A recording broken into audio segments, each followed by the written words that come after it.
Sekarang juga kamu saya bunuh. Tolong ambilkan tanah punden. Tanah punden, tanah kuburan. Tertua di situ.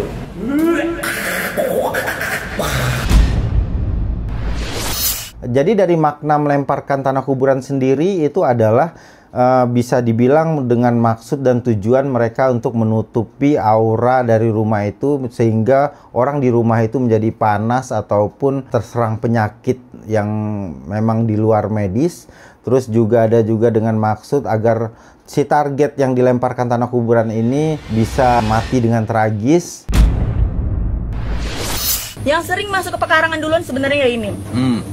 Kemudian beliau itu menabur-naburkan sesuatu dan yang punya rumah marah dong, berhak marah. Karena apa? Sebelum kisah ini dimulai, ada satu hal yang harus kamu lakukan. Tombol subscribe. Aku akan menghitung sampai 3. 1, 2.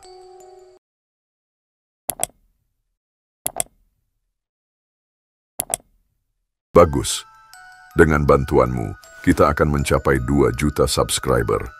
Sekarang, kita mulai.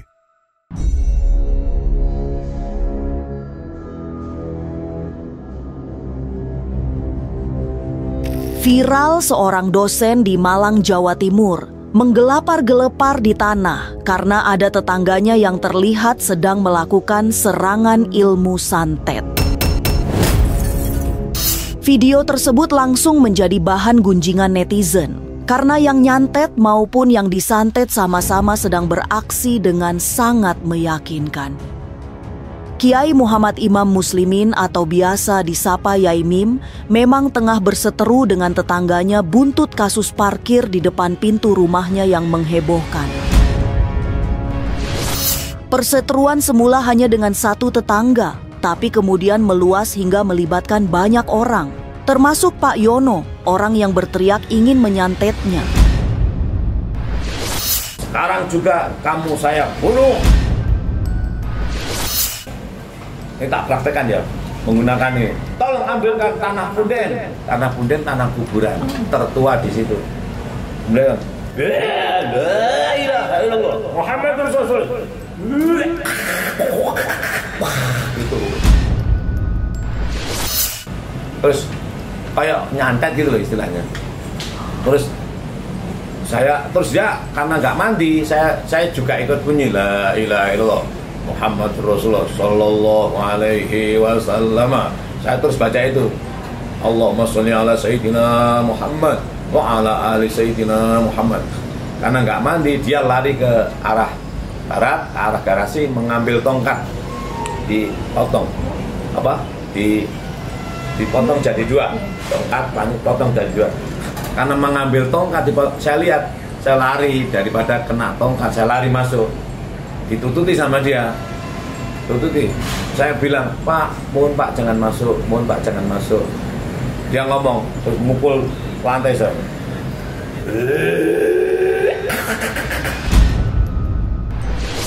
Buktinya malam dia juga masang santet, ditaruh di antara rumah saya dan rumah dia. Wow Mbak, akhirnya tak ambil, tak suwirami, kira-kira HP kalau 10 kubik air saja, lebih gitu. Karena itu bauannya melambang. Sisa sedikit, tak bawa ke Pak RT. Ini Pak RT, di sebelah saya, di rumah Pak Yono, ada orang naruh semacam santet, isinya tai. Kok saya tahu? Nah, saya belajar juga ilmu itu.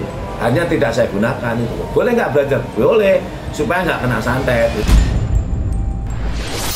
Video viral yang menunjukkan Yai Mim terkena serangan santet memang sempat viral. Semua orang membicarakannya seolah tak mengenal kata sudah. Padahal yang sesungguhnya terjadi, Pak Yai hanya sedang bercanda-canda dengan ulah Pak Yono yang ingin menyantetnya. Aksi terkena santet bukan hanya bohong-bohongan, tapi sekaligus ingin menertawakan bahwa santet Pak Yono tidak mempan sama sekali. Malam harinya Pak Yono menaruh benda yang berisi tai itu kotoran manusia, merico, lombok, apalagi tape 1 galon aqua. 1 galon mineral, air mineral. Baunya Mbak, Masya Allah, pesing, patek campur, segala macam. Akhirnya saya bersihkan sama Rosida, ini santet ini. Nah, supaya Pak Yono itu yakin, ada ilmu kan, kalau kita mau dicelakai orang, berupayalah seperti yang dimaksud oleh orang itu. Misalnya Mbak, saya ingin membunuh Mbak. Ketika saya datang di rumah sampean sudah seolah-olah mau mati, semaput atau pingsan itu, maka itu mengurangi niat jahat saya, gitu loh misalnya. Demikian pula yang saya praktekkan, Pak Yono mau menyantet saya dan Ines, tapi Ines nggak tampil, Ines tampil sehat. Saya yang tampil seolah-olah saya bergaya, berdrama bahwa saya kena santet Pak Yono. Maka ketika di mediasi itu saya bilang, Pak Yono, tolong obati teluk saya. Maksudnya biar nggak nyantet lagi. Alias santetmu itu wis ora mandi blas, wis aja nyantet meneh, tiwas capek dan membuat orang itu resah. Yaimin ini tiba-tiba tuh datang ke sini, masuk pekarangan. Yang sering masuk ke pekarangan duluan sebenarnya Yaimin. Kemudian beliau itu, ya mohon maaf ya, ini nggak ada unsur hukumnya, menabur-naburkan sesuatu, Mas. Kita orang Indonesia ya, kita orang Indonesia dan mistis itu ada. Menabur-naburkan sesuatu dan yang punya rumah marah dong, berhak marah. Karena apa? Ini kan rumah beliau. Kenapa harus ditabur-taburkan? Dan itu bukan sekali. Orang yang mau menyantet saya, itu saya seolah-olah mandi, tak kira, Pak Yono, tolong obati stroke saya. Nah, maksudnya begini, bahwa stroke dia itu, dia nyantet saya itu supaya berhenti itu loh. Ojo nyantet terus. Kenapa? Orang yang kau santet itu nggak mandi gitu loh, malah digawe dolinan gitu. Untuk apa? Mainan, kayak ejek-ejekan. Aksi Kiai Muhammad Imam Muslimin menyiasati isu terkena serangan santet terlihat sangat unik. Berpura-pura serangan santet yang dikirim orang telah mengenai sasaran secara telak. Apalagi si penyantet malah berterus terang menggunakan tanah kuburan. Tapi sebenarnya apa yang sedang terjadi pada Yaimin? Mengapa ia menyebut akting santet adalah cara menertawakan seragan gaib tersebut? Jadi dari reaksi si pelaku ini yang kesurupan itu bukan berarti kalau santet ini sudah berjalan.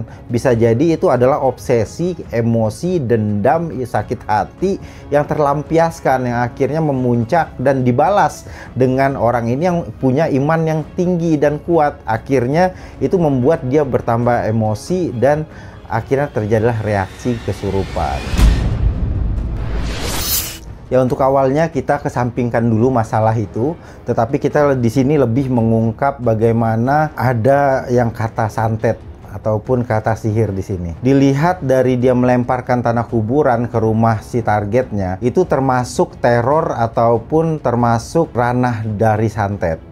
Jadi bisa dibilang itu cara orang melampiaskan rasa sakit hati, iri, dengki ataupun penyakit hati lainnya. Jadi dari makna melemparkan tanah kuburan sendiri itu adalah bisa dibilang dengan maksud dan tujuan mereka untuk menutupi aura dari rumah itu sehingga orang di rumah itu menjadi panas ataupun terserang penyakit yang memang di luar medis. Terus juga ada juga dengan maksud agar si target yang dilemparkan tanah kuburan ini bisa mati dengan tragis ataupun dengan kecelakaan. Makanya pemilihan sendiri dari tanah kuburan itu setiap keilmuan dari ilmu hitam itu berbeda-beda. Ada yang memang harus kuburan yang mati berdarah, ada yang kuburan yang memang pertama kali ada di tempat itu, ada juga yang memang tanahnya itu memang dianggap keramat. Nah, ini dari sini kita bisa dapat menyimpulkan bahwa adanya afirmasi kebencian, kematian yang itu akan dilemparkan kepada si target. Bisa dibilang ini seperti sihir ain dari kebencian dengan sumber tanah kuburan sendiri yang menyimbolkan tentang sesuatu yang tertutup dan bisa menutup, itu dilemparkan kepada targetnya. Sebenarnya kekuatan ataupun energi yang dari santet yang dia ucapkan itu adalah sebuah kebencian ataupun dendam. Jadi masuknya ke ranah sihir ain. Dan ditambah lagi dengan medianya tanah kuburan yang tadi simbolnya sudah kita sebutkan. Dan itu menjadi kuat untuk arahnya itu ke santet ataupun teror. Balik lagi kepada si yang target yang akan dituju dia. Kalau targetnya ini memang orangnya tidak menganggap ini adalah sebuah teror dan ini adalah sebuah masalah yang kecil dan beliau juga mempunyai iman yang kuat, pasti dia punya proteksi ataupun perlindungan yang itu tidak akan bisa terkena dari santetnya itu sendiri. Sifat daripada tanah kuburan itu kan untuk mematikan aura ya, untuk meredupkan sebuah tempat ataupun bisa juga untuk simbol daripada segala sesuatu yang di tempat itu akan mati, akan redup dan tidak punya ruh gitu, tidak punya jiwanya lagi gitu. Jadi artinya hawa itu sebenarnya yang dipakai gitu untuk niat-niat dan tujuan-tujuan tertentu. Itu menurut saya efek daripada tanah kuburan itu ialah untuk mematikan dan meredupkan aura sih sebenarnya. Tapi juga mungkin kalau memang diyakini untuk hal-hal yang lain, ya itu tergantung keyakinan kembali kepada manusia itu ya. Tapi kalau saya pribadi, bagi saya tidak cukup hanya tanah kuburan sebenarnya untuk melakukan hal-hal yang tidak baik, karena itu sangat ringan menurut saya seperti itu. Santet yang sering disebut sebagai ilmu hitam memang ilmu kuno yang sangat sulit disembuhkan. Hanya orang-orang tertentu yang bisa membuat ilmu santet menjadi tidak berdaya. Orang yang ditarget oleh serangan santet sesungguhnya bisa dengan mudah menghindarinya. Salah satu yang utama adalah selalu dekat dengan Tuhan yang Maha Esa. Dengan begitu, semua kesulitan akan dirubah menjadi mudah. Ya, semua perilaku yang diniatkan tidak baik, apalagi seperti mengirim santet atau sihir kepada seseorang, itu kan kalau perbuatan itu tidak diizinkan Allah, sehebat apapun santet atau sihir yang dikirim kepada manusia terhadap kita itu nggak akan bisa mengenal. Kalaupun terkena itu memang Tuhan lagi menguji keimanan orang yang terkena sihir tersebut. Artinya kekuatan itu semuanya atas restu Allah, atas izin Allah. Kalau Tuhan tidak mengizinkan ya nggak bisa. Mau dipakai apapun ya nggak akan pernah bisa. Kalau menurut saya nggak kuat sih, karena artinya kalau hanya tanah kuburan aja itu belum cukup syarat untuk termasuk santet yang persentasinya tinggi ya. Karena banyak media-media lain yang dipakai oleh para penyihir-penyihir yang saya ketahui itu yang sebenarnya lebih dahsyat lagi gitu. Dan sihir itu biasanya juga orang kalau mengirim sihir itu kan diam-diam tidak diketahui, disembunyikan, tapi energi itu berjalan, energi itu sampai gitu kepada si target. Biasanya saya ketahui begitu, bukan secara terang-terangan gitu. Jadi artinya kalau terang-terangan bisa kena atau tidak pertanyaannya. Kalau ya kembali lagi tadi, mau terang-terangan ataupun sembunyi, kalau Tuhan belum mengizinkan ya tidak akan bisa kena. Tapi kalau Tuhan sudah mengizinkan untuk menjadi cobaan, ujian keimanan bagi si target, ya bisa saja semua bisa terjadi. Benarkah serangan santet masih banyak dipakai orang karena sifatnya yang minim risiko? Jangan kemana-mana, tetap subscribe, like, share, dan komen. Agar tak ada yang terasa ganjil di sekitar Anda.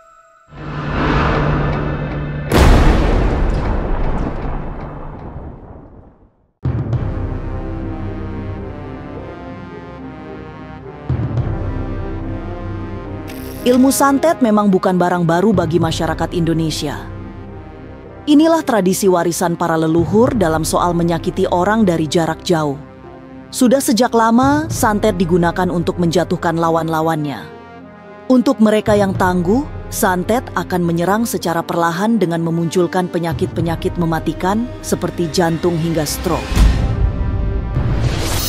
Dengan ilmu santet, guna-guna tenun, teluh, memang dari zaman dulu kan memang dipercayai ada dan tidaknya ini bagi orang yang merasakan dan dia bersugesti bahwa itu santet atau teluh atau guna-guna, ya seperti itu adanya. Dan memang apapun itu ya, penyakit yang memang datang maupun medis maupun non medis ya memang dari angin goib ini disertai banyak hal.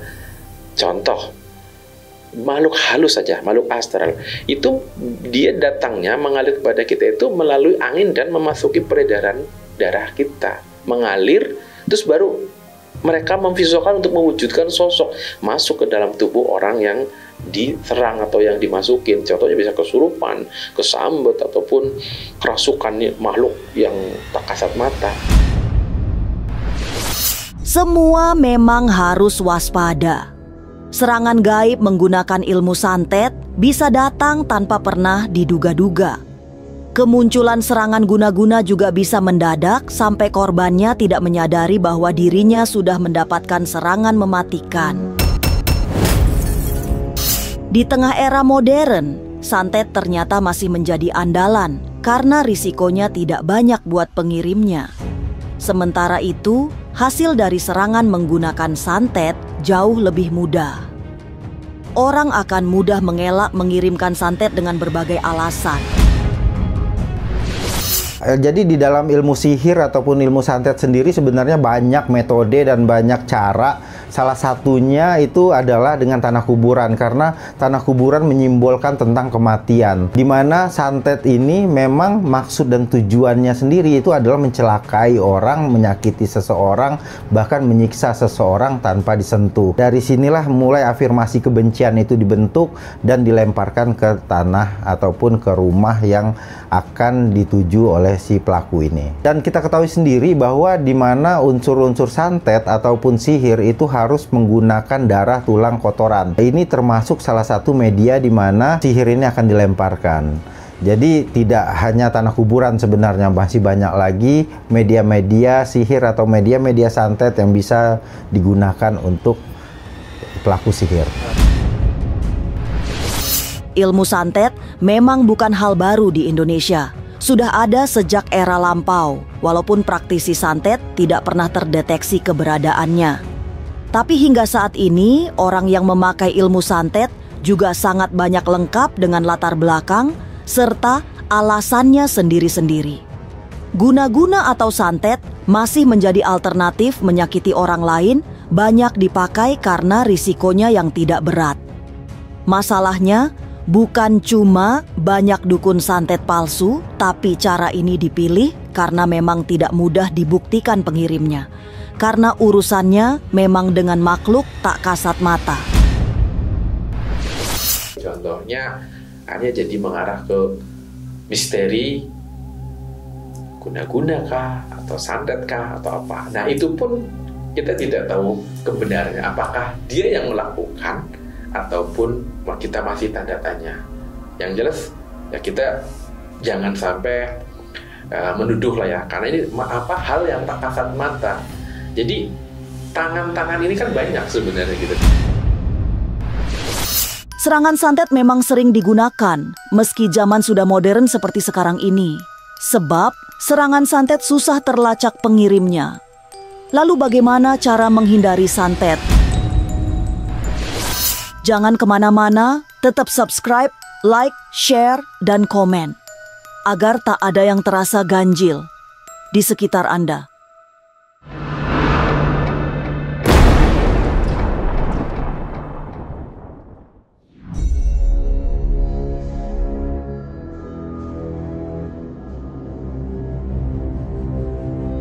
Santet bisa juga dilakukan secara terang-terangan sebagai bagian dari menakut-nakuti.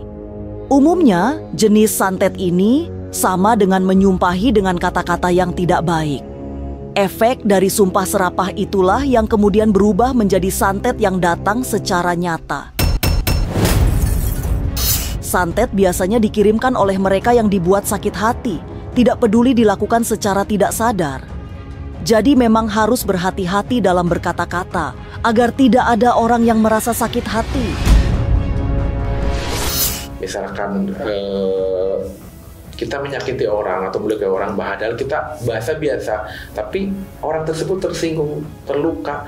Nah ini kan kita tidak pernah tahu bahwa dia akan melakukan apa dan menyuruh siapa untuk apa, untuk mengarahkan ke hal yang tidak baik. Nah ini juga akan muncul. Nah dari sini bebarengan energi-energi itu terkumpul, terkombinasi, akhirnya kuat kan, menyeranglah ke mereka.